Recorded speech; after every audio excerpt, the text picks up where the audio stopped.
Of the Spirits of Yambezi podcast. I'm your host, Dr. Sherry Tomlin, one of the executive producer of the Spirits of Yambezi movie. And last week we had our award-winning director, Paul Wilo, on our podcast last week. And he's back this week. And we're happy that you're back too on the Spirits of Yambezi YouTube channel, because last week we were on my African Diaspora Doc personal channel. So, Director Paul, you're back.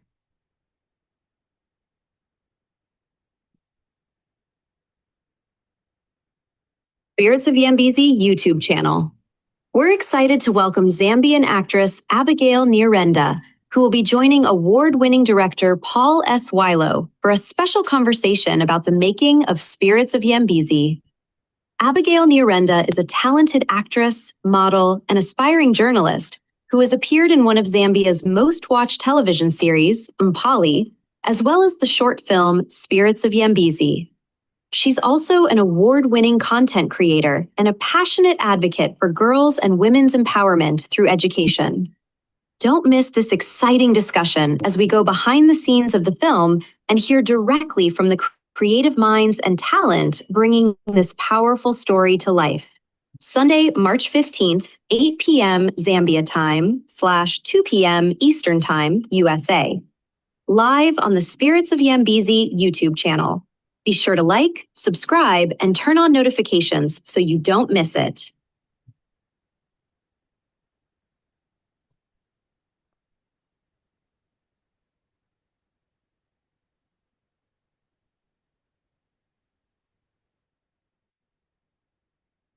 Hello, everyone.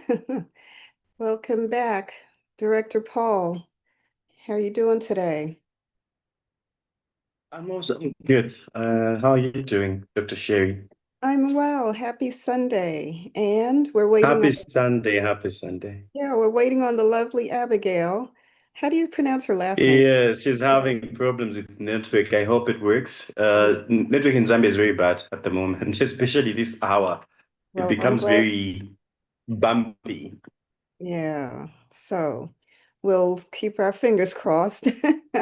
So, did you find out who boyfriend is? That's my burning question for today.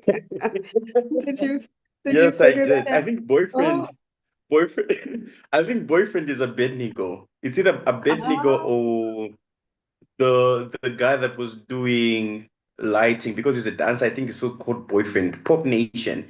It could be Abednego or it could be Pop Nation. Between the two of oh, them, he's a there's a baby. boyfriend there. Yeah, I don't think it's Pop Nation. He's Babyface. Remember I said, who's this Babyface boyfriend? Anyway, we'll figure it out. Maybe somebody will know and tell us.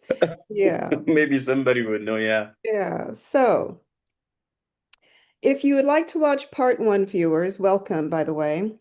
My name is Dr. Sherry Tomlin. Like I was saying, I'm coming to you live from the Dallas Metroplex in Texas.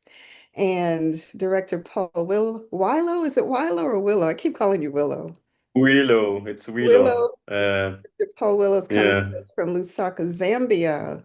So if you missed part one of this series, you could go to the African Diaspora Doc channel and check it out. I'll also include the link after this podcast, all right, with this video. So yeah, let's begin. Director Paul, Ready we when you are. yeah, we're both committed to showcasing Zambia's talent to the world, Zambia's rich culture. And last week, Mhm. I think you were telling me there's like over 70 tribes in Zambia. Yes. Yeah. Yes. And everybody, 72. 72, and everybody just gets Hmm. along so nicely. Everybody lives in harmony. I don't know how they do it, but yeah. Besides that, wonderful way of living. Zambians seem to have above average skills when it comes to entertainment and the film industry. And Hmm. my goal is to help Zambians get noticed. And you've already been, made some achievements where we talked about it last week. You were selected for Best Director. What else for that feature film, Maria Christou, The Boomba Story? Yeah, so tell our viewers a little more. We were talking about that last week, but let's get everyone caught up to, yeah, your journey at the Cannes Film Festival, receiving those awards. Tell us a little more, Director Paul. Okay, so we were at the Cannes World Film Festival, where we submitted the film The Cannes World Film Festival, for which is the in France. yes, Okay. Cannes. Yeah, Yes. If you hear me say something, that means the network is cutting out, okay? So, yeah. put a lot of thought into it. Like, like, oh, what's going to come out of this? It was just like, oh, if we get selected, hello, can you hear me? Yeah, I can hear you Can you hear now. me? Hello? Okay. So I was saying, I think when we submitted, we did not put a lot of like thought into it, like what was going to come out of this. It was just like, oh, we're doing a submission. If we get selected, we get selected. If not, it's okay, it's still fine. But surprisingly, we got selected. And at first it was more like, oh, you've gotten selected for like a monthly selection with Okay. other films from across the world. Then from there, what happened was towards the end of the year, they were supposed to like announce the awards, like which awards or which people got awarded and the like. So we were nominated at first, which was a surprise for like an indie feature from Zambia. I mean, it's a small film funded from Pickpocket. And so we were very intimidated, as per se. I mean, this is like one of those festivals where people with good films go to, like a reputable festival, so to say. We had already gotten into Durban by then. Durban is in South Africa. So you're like, oh, maybe it's because we're Africans and we've done something good. And so Durban was like, oh, bring them in, as a show of sympathy. And so we were already thinking, but then now when the Cannes World Film Festival happened and the awards came, we won for Best Feature Film, Best African Film, and Best Director. Then now you know that, oh God, you know what? We're not really as mediocre as Yeah. we believe ourselves to be. Because when you come from a minority country like Zambia, it's quite very hard to be in a position where we're not in Hollywood, or maybe let's say Bollywood or Nollywood. As per se, we're in a small country. The entertainment industry is not as grown or developed as other countries. And so what you do is that we are surviving from passion. Most films are made from like a guerrilla point of view. It's guerrilla filmmaking. It's who has a camera, who has sound equipment, where do you find the actors, who has a location to rent out for free, who can give us a boom. And so that is how we make films, And so to see a film made from such sacrifice, from such commitment, compete on a global stage, for us, that was really, really, motivating. And so, yeah, I think the Zambian scene was quite excited. I think they were buzzing the film all over the place. Everybody was excited. They were sharing. I mean, people were doing, all sorts of like advertising until we caught the eyes of Showmax, which is now closed. And so Showmax sort of like, so oh, we've seen this film. It's making a lot of noise on social media. People are excited about it. Would you mind if we would license the film for, I think that was like 18 months. And I was like, who am I to say no? Get the film, give me the money. Go. Yeah. So, viewers, you can watch Maria Christou, The Boomba Story on YouTube. It's available now on YouTube, so check it out tonight.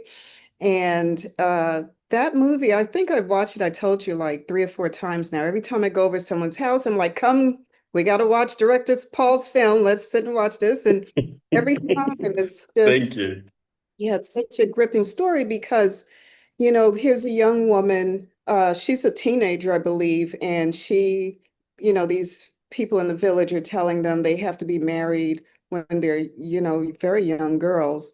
And they're telling them what God says. And we're going to get into some of that because there's some current events similar to, and Yes, it is actually scary. yeah, It's very scary. and the Spirits of Yambezi movie is pretty similar as well, So Yeah. What was some memorable moments that stayed with you after filming this movie, The Spirits of Yambezi? Uh, the Spirit of the Yambezi. So there's this time when we went location scouting, we went to the caves. And when we were in the caves, so this is like a very huge cave, and it had like almost 3,000 bats. So there were bats in the cave, and there were different species. There were like black skin bats, they were yellow, green, orange. Also, they were actually beautiful. This is the first time I went into a cave and I'm seeing these large amounts of bats, and I'm like, this is pretty, pretty intriguing to watch. And so the time we were exiting the caves, you Mhm. know, I got beaten by bees. Mm. So me and my AD were trying to exit the cave, and then these bees just sort of like they were sort of like hanging. I think there was like a bee cave at the corner, right? And so they smelled my perfume because I was wearing perfume, and I wasn't told that every time you're going hiking or you're going in the bush, you should never wear perfume. So I was wearing some very strong perfume, and this is how they swarmed around me. It was a terrible sight. So we started running, and the tour guides, instead of like rescuing us, they ran for their lives. They left us behind. And so they ran for their lives and they left us behind. And so I fell off from the top of the mountain because the caves were like in the mountains. So I fell off from the top of the mountains and I sort of like hurt myself. And I was beaten. My face was swollen, my neck, my hands, some parts of my body. That was a good experience for me. Very bad at that time because I was actually put on injections. But it was a good thing because I think it's something to carry, the spirit of the Zambezi. Yeah, I remember that. Yeah, I You're think very, those are one of the memories. yeah. I mean, What? while you were in the cave, this is you in the cave. I mean, Yes, you looked so, yes, that's me in the cave. Yeah. yeah, so otherworldly out there. And then that happened. But that wasn't the only Yeah. time that happened. I mean, there was more. I you We injured had fun. We had memories. We had memories. when you went out And to Chirundu. Yeah. yeah, Yeah. Mhm. yeah. So here we are. Okay. Let me stop sharing. So we're back. Yeah. So Director And the Paul. second one, I think the second one also was the reception we received at the village where we were shooting from. The amount of love from the locals was really heartwarming because this is like a village and people can be very constrained and also just restrained in a way sort of like engaging in activities. Especially we were coming from Lusaka, they didn't know us very well.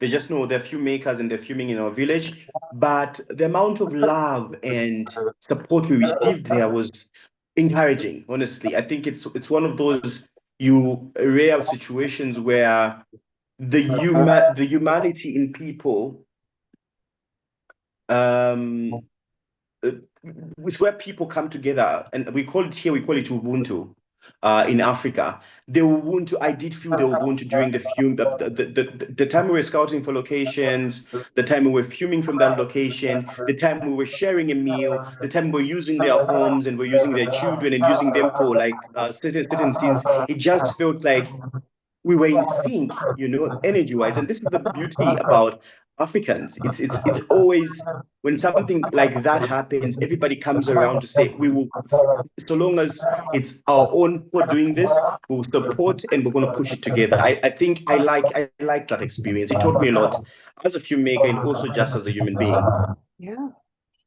That was my next question, but before we move on, this is Rachel, your assistant director at that cave. Yeah, that's my assistant director. Is it Leopard Hills Cave? Is that the name of it? Yes, these are the Leopard Hill Caves, yes, in Chongwe. Okay. Yeah, so let me get back to us here. Yeah, so Director Paul, tell us more. Uh, your Tell us more about the Lozi people, and this story is based on their traditions and culture, right?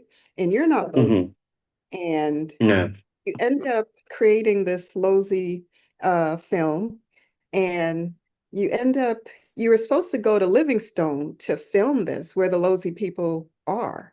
And Mm-hmm. we looked at the budget and we decided this was going to be like double the budget. So we couldn't get out there to that part of Zambia. So you ended up going to Chirundu, which is near the border of Zimbabwe. It's a remote area, a remote village out there.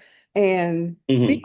these people in that community had to act like they're Lozi people. And Yes, yes, yes. how did you pull this off? How did you get this to gel and to come together? Tell us. I think one thing that I appreciate about Zambia is we are very versatile. We're a versatile nation. So Mhm. we'll get into any environment and just fit in. We're just like more like chameleons. And Right. so when we were supposed to film in Livingston, but because of certain situations, I mean, circumstances beyond our control, we ended up settling for Chilundu. And I'm glad we settled for Chilundu because the Mukuyu trees gave a very spiritual meaning to the film. Mhm. They had that this deep feel. It felt very spiritual every time you sort of like see that environment in Chilundu. It had a very significant attachment to the story, and I like that. I like that. And so, how did we convince them? I think majorly our main characters already knew what was going on. I think when you're working with a team of actors that already have bought into the vision, it becomes very easy for you to carry out like a production. And so our actors were already like, oh, okay, this is what we're doing. This is not a Lozi place, it's Tonga, but the new guys will carry, you have to like, bring the Lozi here. The rest of the people that we also got like, extra actors from Lusaka. And lucky enough, a few of them were Lozi. Like I think about 10, they were Lozi people, and we like had 30 extras from Lusaka. And so they also helped us on set in terms of like just making sure that we do not just kill the representation entirely, but then also come close to what the Lozi culture would sort of like, how they sort of like express themselves, give their sacrifices. And yeah, so basically we had help. We had help from the community themselves. And also, uh, I think most Badalas or Magogos or Ambuyas from Zambia, I think one of the beauties that these people, so for some reason, it's like they lived in different places. So Right. even if they were Tonga, they sort of like understood the Lozi culture. Our cultures are not very far apart. We might speak different languages, but our activities, and we're always in school, we learn about each other's cultures in a way. You learn, oh, Rosie's this and traditional ceremonies. And so we're a culture that is diverse, but we are always intertwined into each other's cultures in a way. So you find like your culture, maybe there's something that you're practicing that also a Lozi person practices, or a Lenje person practices, or maybe a Bemba person practices. In the end, I think it's just I think Zambia would have been better even having like 3 tribes because we literally do the same things. We do the same things. Yeah. Well, this is Lozi country out there in Houston. You guys are scouting, trying to find a location. Hmm. And from there, the path of taken. Coming. So you have to film in terrain like this, and wow, there's wildlife out Hmm. there. Yeah, tell us Yeah, there is. tell us what it's like, yeah, being out there. It's scary. It is scary. It is, I think this was the scary part. This part, and where we went down, because it's called the 26th Gorge in Livingston, it is like you have to like, you're like up there, like on the mountain, right? So to go down to the gorge, you must do like 26 slopes down. So it's like one, two, three, four, until you get to 26. And believe me, this was the worst experience. I didn't want to go through that experience again. I didn't want to film in this environment because it meant going down there. And when you go down there, you have to start coming up. You have to sort of like come up. And this, you have to come up while walking or hiking, right? Because this machine that stopped working, it doesn't really go down to pick up the people and bring them back up. So you have to walk up again in the mountain. You have to do like 26 slides, like a whole 1, 2, 3, 4. And then in the process, I sort of like twisted my ankle, and I had it. I don't know why I forgot about all of these All these experiences when filming this film. all of these occupational injuries, Director Paul. I don't know why that slipped my mind. I didn't have my ankle. My ankle was badly injured. Um, and I was like, they had to carry me up. I sort of like had to force myself up. But then after that I think I was like 2 weeks down. My ankle was swollen. I couldn't walk properly. This is what happens when we're scouting for location for this film, because we wanted the best. And I liked that there was this passion, this also from the producers. They gave us room to sort of like just also explore Zambia and see which part exactly was going to work for this film. And then kudos to you, Dr. Sherry and Patrick Shumba. You guys were amazing, because I mean, we would have just showed it at a certain village outside Lusaka, but then we really tried to make this work, and it showed that you were equally passionate about the project and you wanted to see it work. And there is no story without the two of you, honestly speaking. A round of applause. Thank you. This was, you know, uh, it was, how would you say when you're at the edge of your seat? I didn't know if you could do it, but you did it. Yeah, this was, Okay. uh, so this is out in Livingstone as well. Let me see if I can get, Yes, this was in Livingston. Oh, that's it. The Elephant Cafe. Yeah, we did go to the Elephant Cafe in Livingston.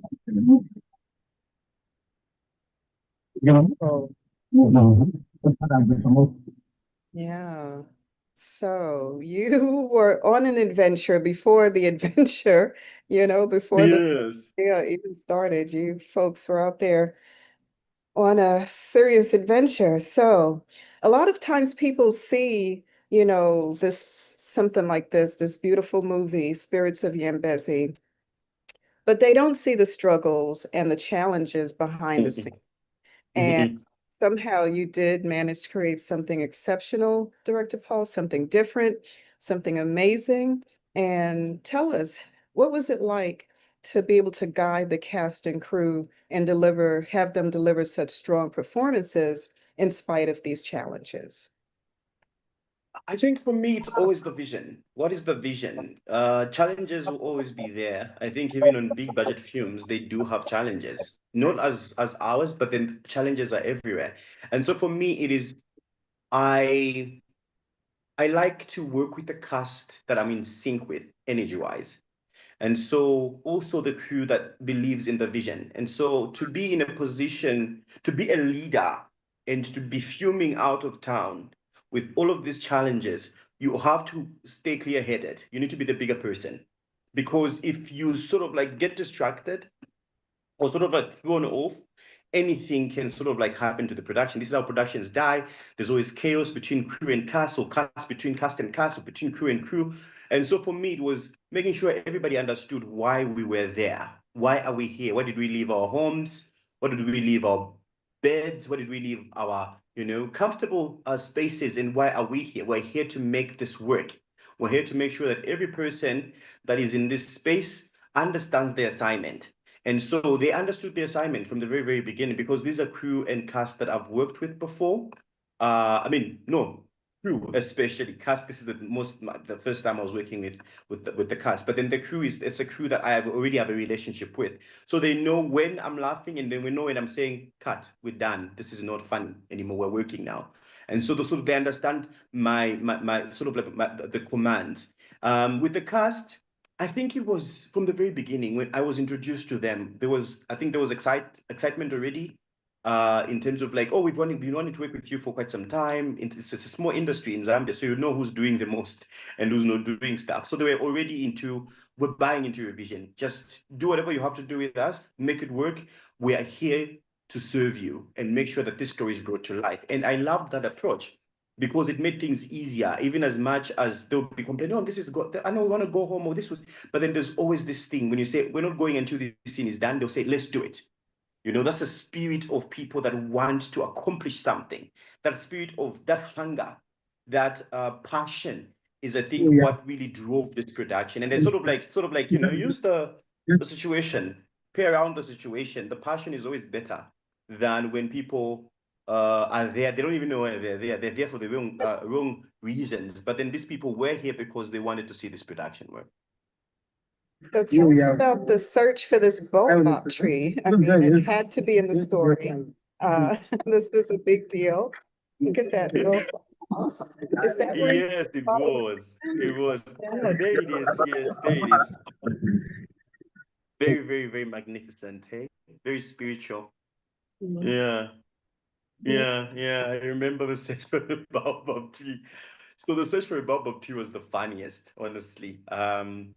I think at some point the crew even started calling the production the baobab tree. Oh, Which was yeah. like a funny thing because I think they knew how the baobab tree was like an important aspect to the story. And so we went on this location scout for the baobab tree. The first time we looked for it because I think, why was this baobab tree important? I think already you can see there it is. It just feels very, you know, spiritual when you look at it from that perspective. And so we're looking for a baobab tree that will symbolize a certain supremacy, you know, like the higher power, divinity. And so we came across several baobab trees that I didn't like. I think we went to Livingston. We found one. I was like, no, this is not working. It doesn't really speak, you know, it's not a character. And so we were looking for a tree that was going to be a character on its own, that is going to sort of like speak to the audience, you know, and sort of like enhance the storyline.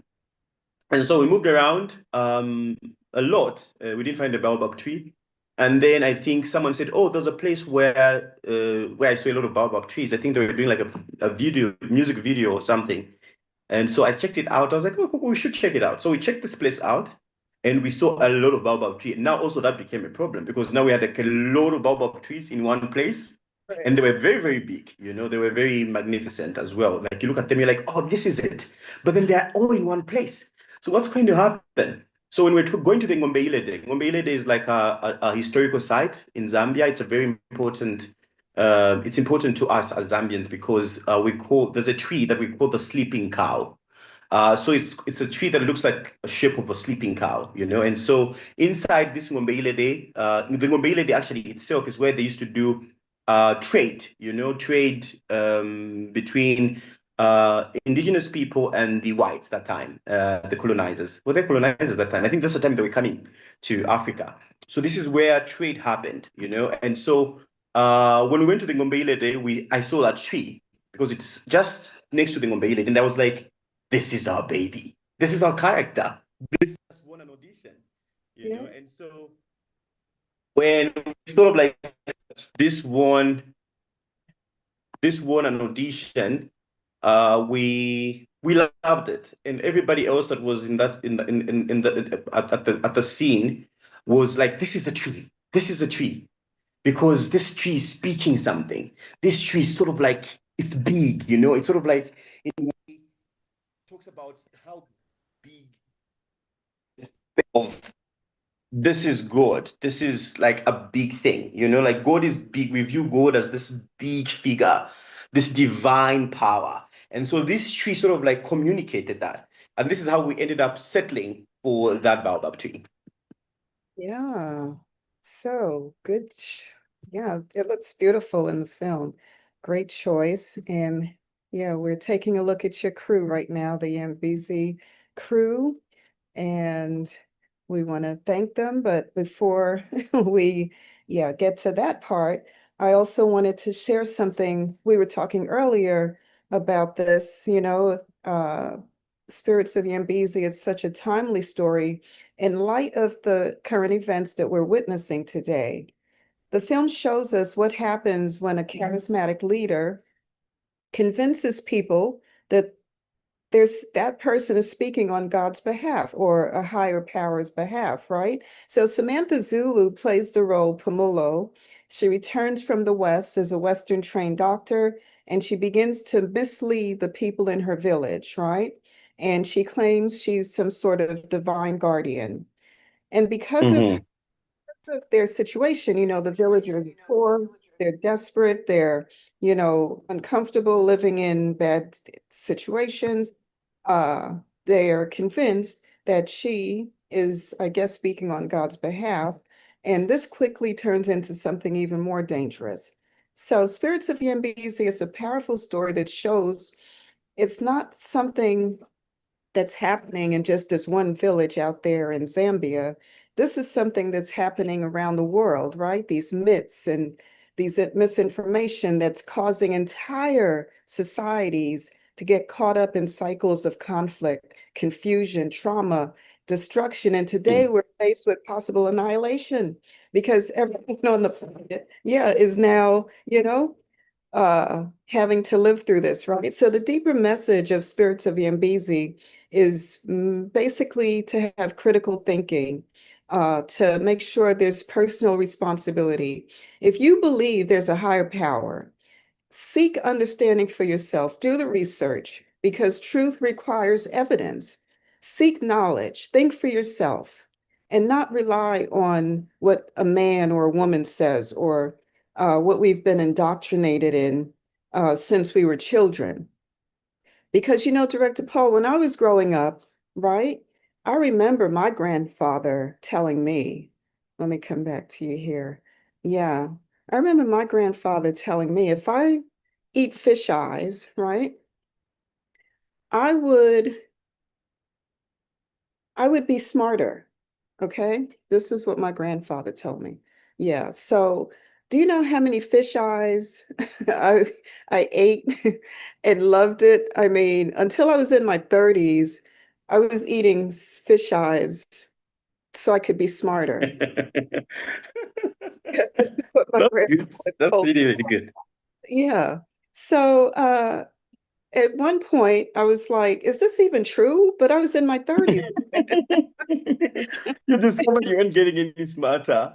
Yeah. But so then I was Yeah. like, let me do the research. So I would have even become a fisherwoman out there, getting in boats on the coast if my grandfather had told me God would love you more if you caught a It's lot of fish, funny. so from I was a little girl, Yeah. he told me that. And even in my adulthood, I really felt eating fish eyes made people smarter.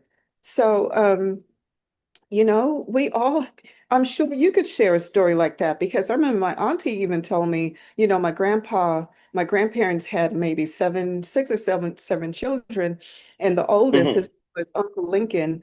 Uncle Lincoln would tell all the other children when Grandpa wasn't home, if you don't give me your meat, because this was around the time World War II was happening. So he would tell them, if you don't give me your yeah, the airplanes that you hear going by, they're going to drop some bombs on this house. So y'all give me your meat. If my grandfather was home for like one whole year, they did not eat meat because they had to give it to their brother. So it's like people can convince us. Tell us, I'm sure you have a story like this. Somebody.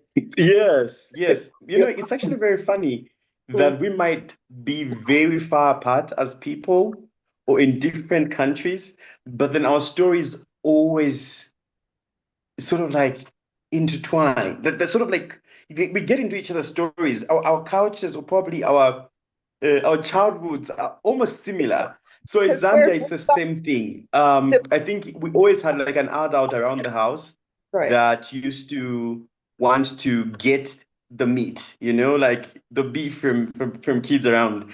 So they'll tell you maybe if you don't give me your beef or you don't give me this that your chicken piece, you will not grow tall or all of you are not going to grow up and be adults. You just be as kids, you'll be kids forever. And so everybody will be terrified, and they'll sort of like give their meat. Or sometimes they'll tell you, no, when you don't give us the meat, you turn blind. You do not see tomorrow when you wake up in the morning because you don't want to give. And so like, oh, you'll be scared and you end up, giving your meat away. And I like those things because I think there's small little things that we encounter as people in our childhood, right? That we don't really see how they sort of like, in a way, talk about the world today. It's the theories are the same. They might look very simple when somebody says in the house, "Oh my God, give me your meat." And you grow tall, and this is how force priesthood and prophecy and all of these things that we're encountering in the world to do. That's what they use. They use something that they use fear. They use something that we are all aware of, but then we sort of like it just gets to us. Fear is the biggest weapon.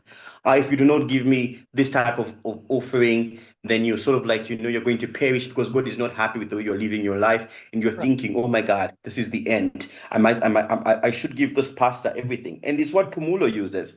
Pumulo uses fear. He uses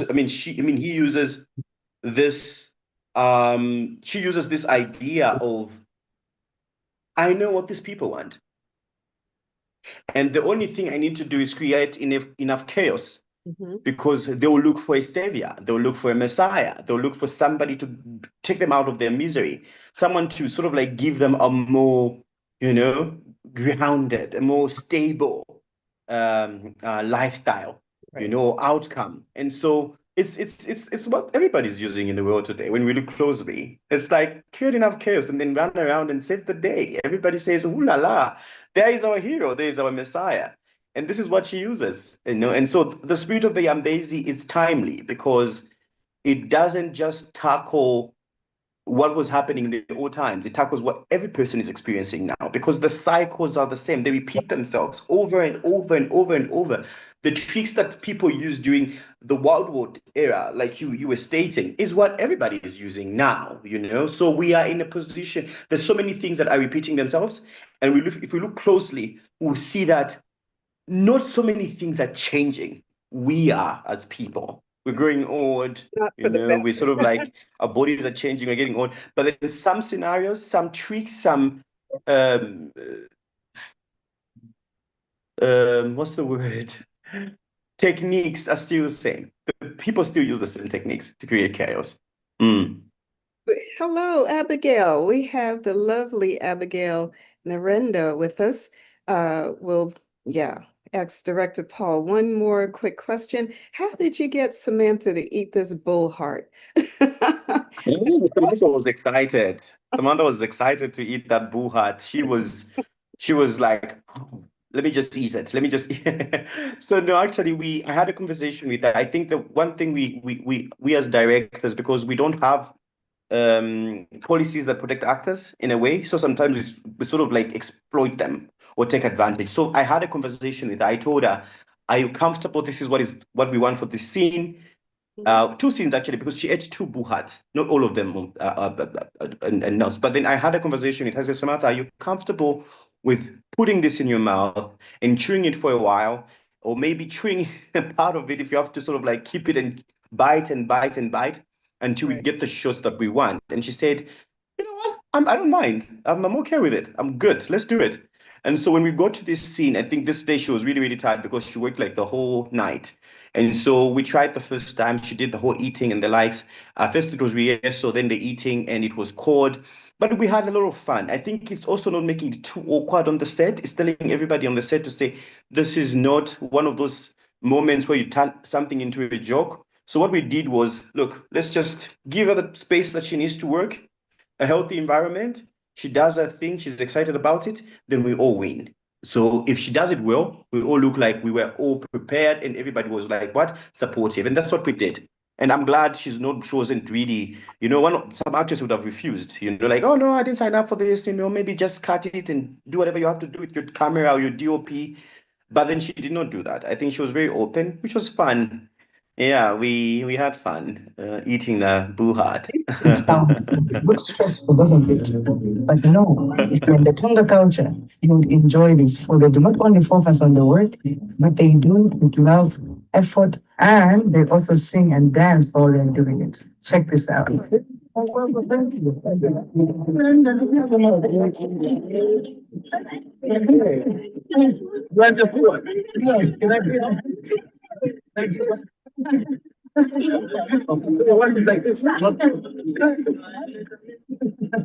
is so cool, huh?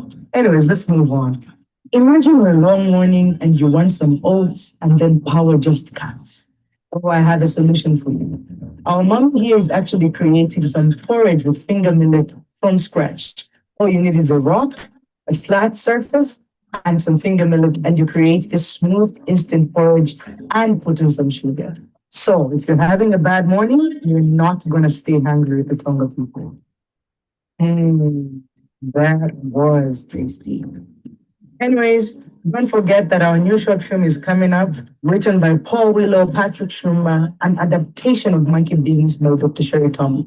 Bye now. Oh, that's very nostalgic, eh? Like really, really nostalgic. I'm going back into all of that, the making. Yeah, you're right. We don't appreciate the making and the challenges we face more. I feel like crying right now. Very nostalgic, very nostalgic. That was Esther Chicago. Chicago. Yeah, right.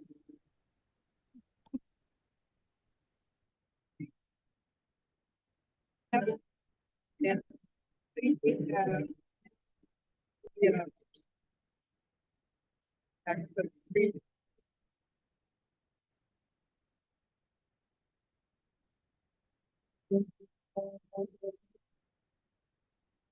yeah, Esther wrote the soundtrack for the screenplay, and she was with us last week. This week we have Abigail with us. Welcome, Abigail. Can you hear me?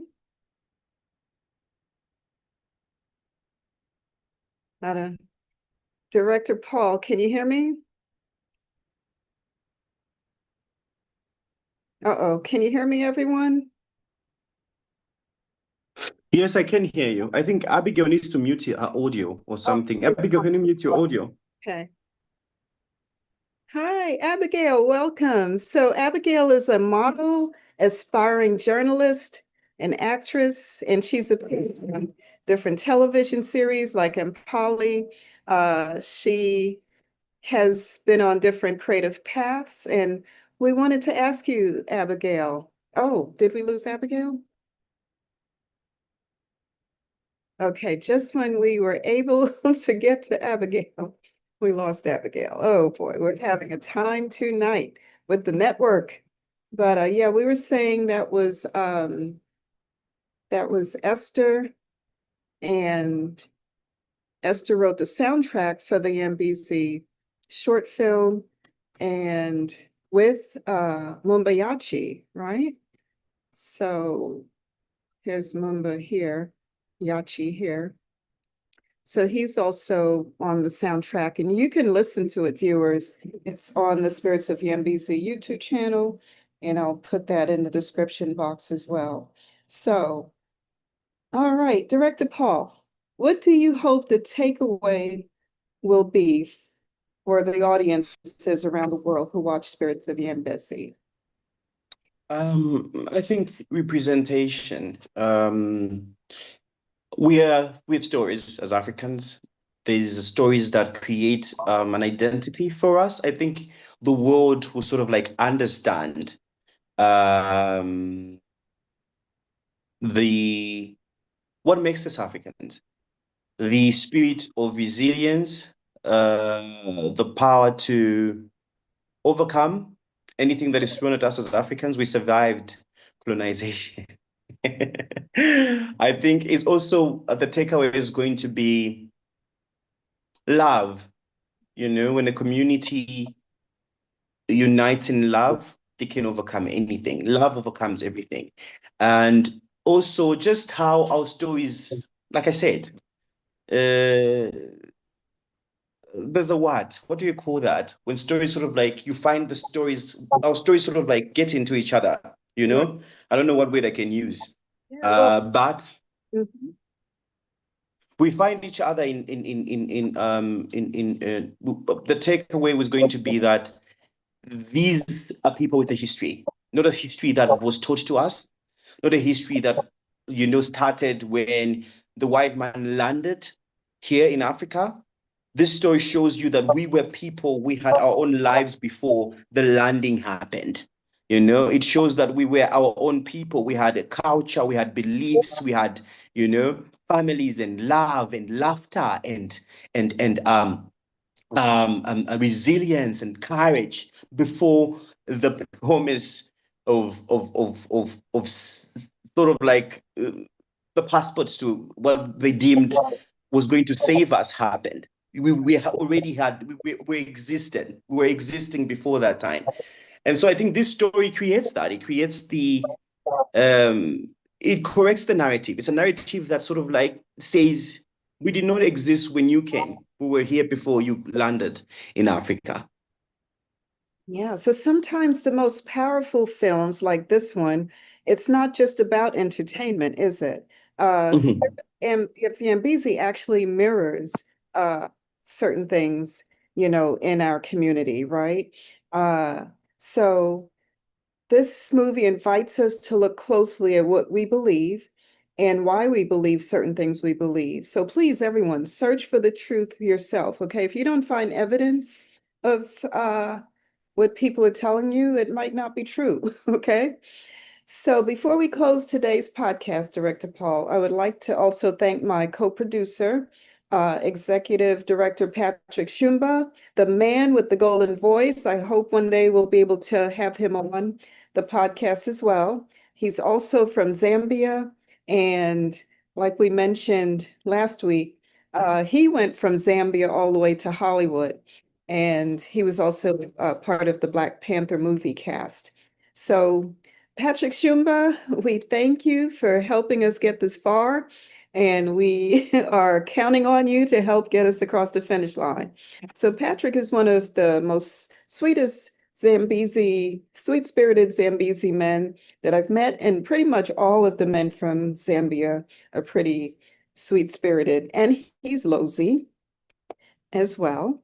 And I want to thank the Real Image crew, Pop, John, Innocent, Dixon, Richard, Kebby, Boyfriend. He goes by the name of Boyfriend. Yeah, we want to give you, a shout out because you did an excellent job. And we want to thank Director Paul's assistant, Rachel, our costume and makeup artist, Tandiwe, and her wonderful staff. And they did all the cooking for everyone out there for the 3 days where you were, filming on location in Tonga, right? So, yeah, Tandiwe, you have been such a huge blessing to this production, and we thank you and your staff. And thank you to Samantha Zulu, Jameson, MJ, Jai. You can check out Jai. He gives us the full Monty, ladies. Check out spiritofyambezi.com if you want to see the full Monty from our pro wrestler. Is he a pro mixed martial arts champion? Jai. Okay. Check out spiritsofyambezi.com if you want to see him completely naked. Yeah, go to that website. Abigail, thanks for agreeing to join us tonight. And we wish we could have, you know, uh, been able to interview you tonight, but if not today, hopefully next week, you can come back and we can talk more. So let us know. And viewers, I want to thank everyone for watching. Please like, subscribe, and share to the Spirits of Yambezi YouTube channel and share our podcast. And we'll see you again next week for the next episode of the Spirits of Yambezi podcast. Director Paul, any last words for our viewers before we go?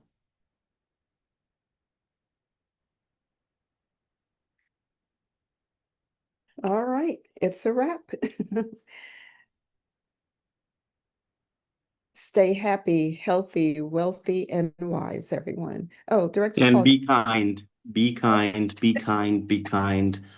The world needs a lot of kindness right now. Let's be Okay, kind to the neighbor. Let's be kind to the stranger. Let's be kind to the family member. Let's right. just be kind. Please, Right. please be kind. But you see, we were leaving. Now we have to talk about this, okay? Because you were raised to be kind. You were raised in that environment with those vibes. Some people weren't. There's good in this world and there's evil. Some people were raised with evil. Can you believe it? Some people were raised Mhm. to do bad. And it's always going to be a struggle with us. But hopefully we can impart something. Hopefully we can uh, be uh, role models to people and show them you know, good does pay off. Good, we can live better when we do good instead of evil, right? So if that's all we came into this world to show everyone who hasn't experienced that, I guess, yeah, our job is done. Right, Director Paul? All right, everyone. We'll talk again next Sunday. Meet us here, same time, 8 p.m. Zambia time, 2 p.m.